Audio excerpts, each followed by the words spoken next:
अरे यार, निशय और रुचिका की एंगेजमेंट के बाद डिम्पल मल्हन व्लॉग्स का एक हाल ही का क्लिप सोशल मीडिया पर काफी वायरल हो रहा है।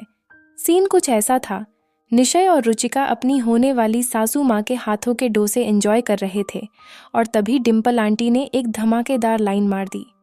आज मैं खिला रही हूँ, कल खिलाना भी पड़ेगा तुम्हें। मतलब शादी के बाद अपनी ड्यूटीज समझ लो बेटा। लेकिन ये बात लोगों को थोड़ी अजीब लगी, खासकर क्योंकि ये तो रुचिका की एंगेजमेंट के बाद पहली विजिट थी। अब ऑडियंस का कहना है कि ये एक पैसिव एग्रेसिव ताना था और डिम्पल आंटी की एक्सपेक्टेशंस का सिग्नल भी। तो जो चीज़ दिख रही है वो रियलिटी है या एक केयरफुली क्यूरेटेड शो? आज हम बात करेंगे मल्हन परिवार के पीछे छुपे कंट्रोवर्सीज, क्रिंज मोमेंट्स और उनकी फैमिली डायनेमिक्स के बारे में। रुचिका राठौर की बात करें तो लोगों का कहना है कि रुचिका ने शादी लव के लिए नहीं बल्कि मनी के लिए की है। हाँ, उन्होंने निशय को तब ज्वाइन किया जब उनके 4 लाख सब्सक्राइबर्स थे और ये उस समय काफ़ी बड़ा नंबर था।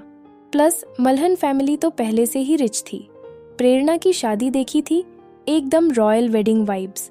दूसरी तरफ रुचिका के बर्थडे व्लॉग में उनका घर देखकर ऑडियंस काफ़ी शॉक्ड थी। काफ़ी मिडिल क्लास लगता है उनका बैकग्राउंड।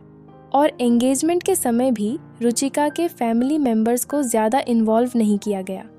लोगों का कहना है कि मल्हन फैमिली उनके परिवार को ज़्यादा रिस्पेक्ट नहीं देती। रुचिका की बटरिंग ऐप, रुचिका का कंस्टेंट बटरिंग अप भी काफ़ी नोटिस हो रहा है। फुकरा इंसान ने एक वीडियो में उन्हें और निशय को कहा कि क्रेडिट कार्ड से एक दूसरे के लिए कुछ भी खरीदो। रुचिका ने क्या किया? मेकअप खरीदा प्रेरणा और डिम्पल आंटी के लिए। और निशय ने, वो तो साइकिल ले रहे थे अपने और रुचिका के लिए, पर डिम्पल आंटी ने उस पर भी पैसिव अग्रेसिव कमेंट कर दिया। आशेर के लिए ले रहे हो क्या? मतलब कुछ भी। रुचिका का कंस्टेंट मैं सिंपल हूँ, मुझे कुछ नहीं चाहिए वाला एटीट्यूड भी फेंक लगता है। भाई, हर वक्त मम्मी पापा के लिए ये ले लो वो ले लो बोलना ज़्यादा नेचुरल नहीं लगता? क्या ये सब पीआर स्टंट है?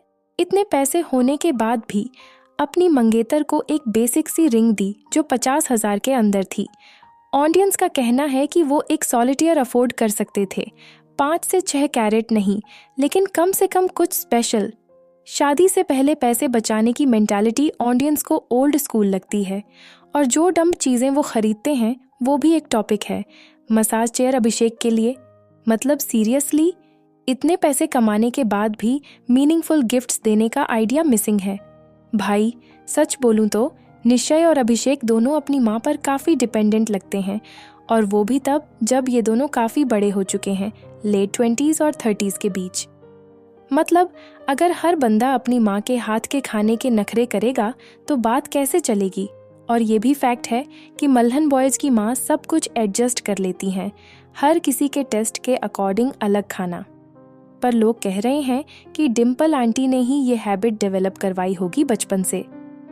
अब रुचिका को ये सब मैनेज करना पड़ेगा क्या? निशय और रुचिका की शादी का हाइप चल रहा है, पर डिम्पल आंटी के हमने सब किया है वाले कमेंट्स थोड़ा क्रिंज लगते हैं। रुचिका को सिंपल बहू दिखाने का प्रेशर क्लियरली विजिबल है।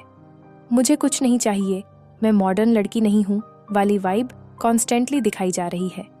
ये पीआर स्टंट है या रियलिटी? इसमें काफ़ी इंटरेस्टिंग है।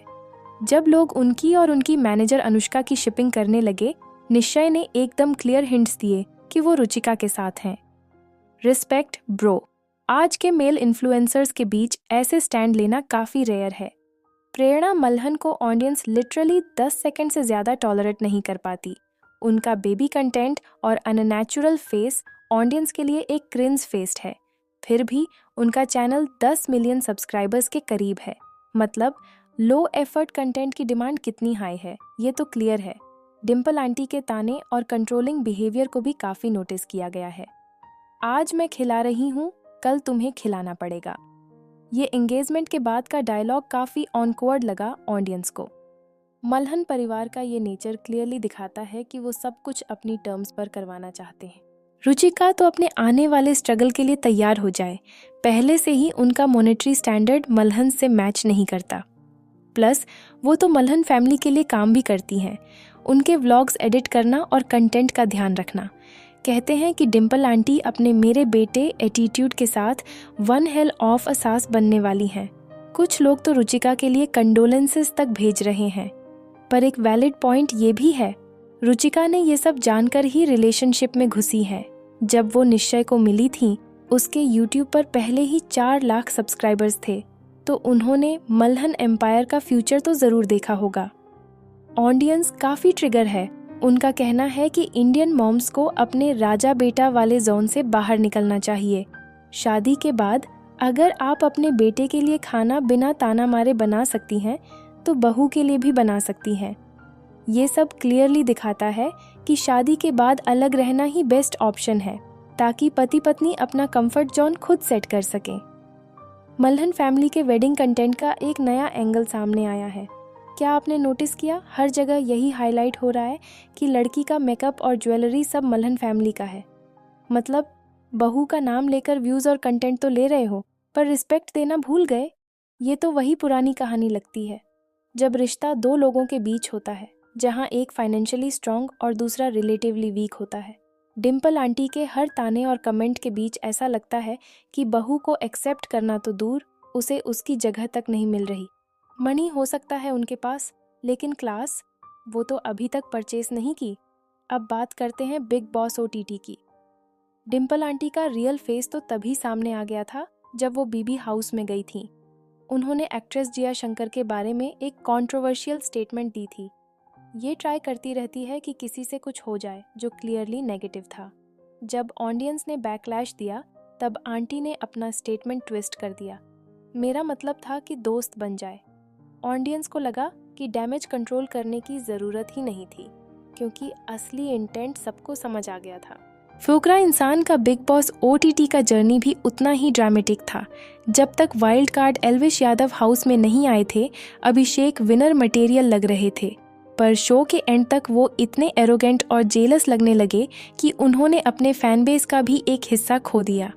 अब बात करें जिया शंकर की। जिया ने अपना नाम बिग बॉस और मीम्स के ड्रामा की वजह से नहीं, बल्कि अपनी हार्ड वर्क से बनाया है। लेकिन कुछ मीम पेजेस और ट्रोल्स उनका नाम अननेसेसरी कंट्रोवर्सीज में घसीट रहे हैं, खासकर उनका नाम अभिषेक मल्हन के साथ लिंक करना।